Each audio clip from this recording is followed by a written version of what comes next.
Assalamualaikum warahmatullahi wabarakatuh dan salam sejahtera kepada semua murid-murid. Hari ini kita sambung lagi topik 3.1.8 teknologi dalam rawatan sisa pepejal. Dan hari ini kita akan bincangkan tentang tapak pelupusan sanitari.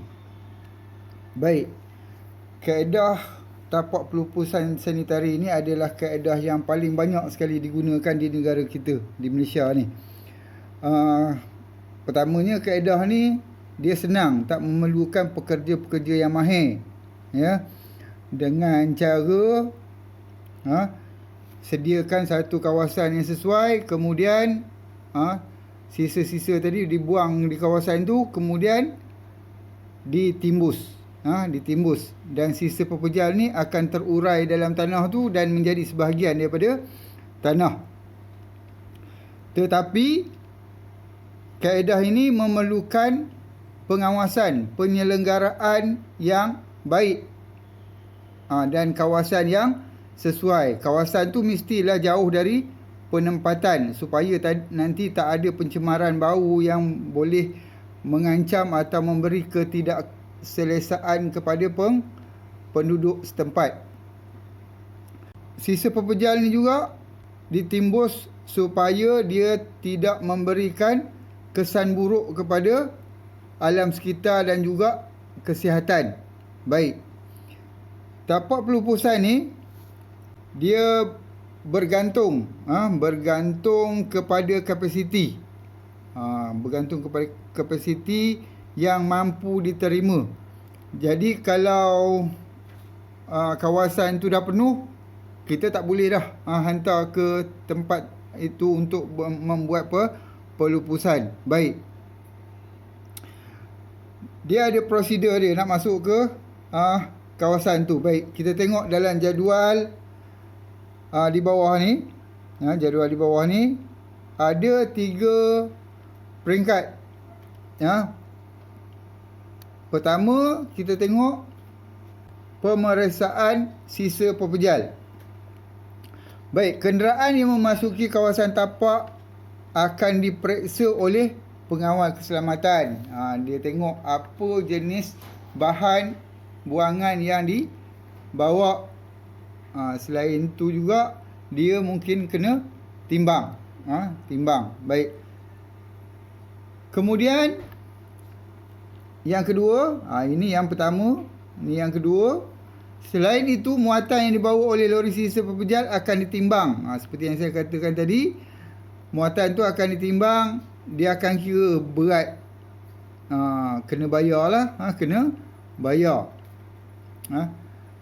Dan juga untuk memastikan bahawa lori yang masuk tu tak melebihi had yang ditetapkan. Takut nanti tenggelam kat dalam tu pula. Yang kedua, penimbusan dan pemampatan. Ini yang kedua, penimbusan dan pemampatan. Sisa pepejal yang dibawa akan ditimbus di tempat yang telah dirancang dan ditentukan setiap hari. Baik, setiap hari sampah-sampah ni ataupun sisa-sisa ni akan dibawa dan ditentukan di mana tempat yang sesuai untuk dibuang. Dia ada perancangan dia lah. Bila tempat tu dah penuh, kemudian dia akan pindah ke tempat yang lain pula, di kawasan yang sama. Kemudian yang ketiga ialah kawasan kawalan alam sekitar.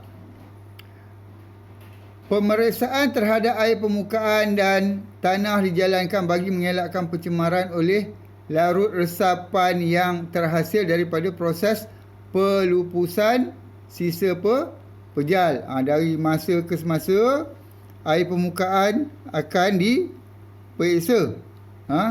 Terutamanya kalau lepas hujan, kita dikhawatiri air-air daripada tempat ni akan terlepas keluar tanpa rawatan. Terlepas keluar tanpa rawatan, dan ini akan menjejaskan tempat-tempat di mana air ini akan mengalir. Kalau dia mengalir dalam sungai, mungkin akan menjejaskan kualiti air dalam sungai. Kalau dia pergi ke kawasan berhampiran seperti paya ataupun ladang-ladang, mungkin dia akan mendatangkan kesan kepada habitat dan juga tumbuh-tumbuhan di ladang. Habitat ni, kalau di paya ni ada ikan lah. Baik. Kemudian memastikan larut resapan dirawat dengan baik sebelum dilepaskan ke dalam air permukaan. Baik. Seperti yang saya katakan tadi, pemeriksaan dibuat untuk memastikan air tadi baik sebelum dilepaskan ke keluar. Kalau air tadi tak menepati piawaian yang ditetapkan, air itu perlu dirawat dulu. Air itu perlu dirawat, kemudian baru boleh dilepaskan ke sungai ataupun ke dalam air permukaan. Air permukaan ni sungai, kolam, tasik, tak boleh lepaskan air ni sewenang-wenangnya. Dia mesti melalui proses rawatan. Baik, tapak pelupusan sanitari ini juga ada kelebihan dan kekurangan. Kita tengok satu-satu kelebihan dan kekurangan tapak pelupusan sanitari. Baik, kita tengok kelebihan dahulu. Yang pertamanya, penghasilan gas metana daripada proses penguraian anaerobik boleh dijadikan tenaga elektrik. Baik, dalam proses pelupusan ni, dia akan menghasilkan gas metana melalui semasa proses penguraian. Semasa proses penguraian, gas metana ni dia boleh terbakar, mudah terbakar. Jadi boleh dikumpulkan dengan kaedah-kaedah tertentu, dan boleh dijadikan sumber tenaga untuk menjana tenaga elektrik. Yang kedua, menggunakan perbelanjaan yang lebih ekonomik berbanding dengan kaedah lain. Kalau kita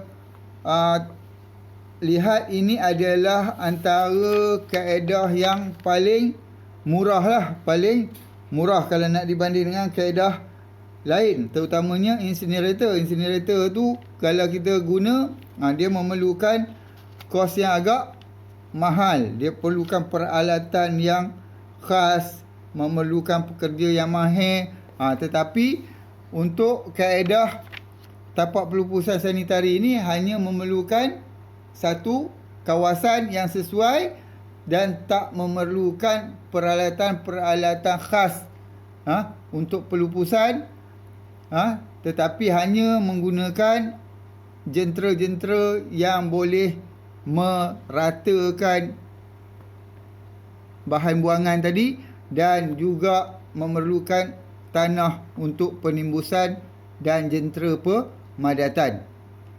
Baik, kekurangan kaedah tapak pelupusan sanitari ini memerlukan pemantauan gas serta pengurusan cecair tercemar secara berterusan. Baik, kalau tadi gas tadi boleh digunakan untuk menghasilkan untuk menjana tenaga elektrik, tetapi kalau gas ini di satu kawasan yang tak digunakan, dia boleh mendatangkan masalah pencemaran. Masalah pencemaran atau juga boleh menyebabkan kebakaran di kawasan pelupusan tu. Kemudian yang kedua, memerlukan kawasan yang luas dan jangka masa yang panjang untuk proses pelupusan. Baik, kita tahu bahawa bukan semua bahan sisa yang boleh dilupuskan dalam jangka waktu yang pendek. Terutamanya macam plastik. Itu sebab kita tak galakkan pembuangan bahan-bahan plastik. plastik ni sebaik-baiknya kita kitar semula, sebab plastik ni dia makan masa yang terlalu lama untuk lupus. Bila ambil masa yang terlalu lama untuk lupus, kita memerlukan kawasan yang lebih besar, kawasan yang lebih luas. Sebab plastik ni kemungkinan akan mencapai 25 tahun baru dia akan terurai.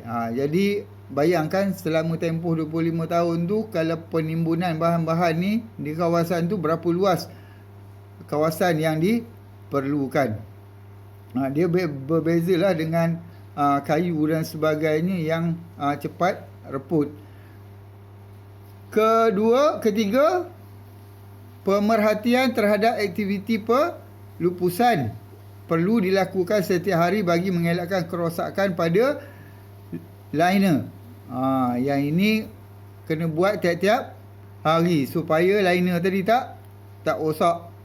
Baik. Yang terakhir, kaedah ini menghasilkan gas mudah terbakar dan terdedah kepada letupan sekiranya tidak dipantau dengan baik. Itu tadi gas metana tu dia boleh terbakar. Kalau lagi teruk dia akan menyebabkan letupan. Ya. Itu dia kaedah tapak pelupusan sanitari. Diharapkan semua telah boleh faham dengan penjelasan yang telah saya berikan.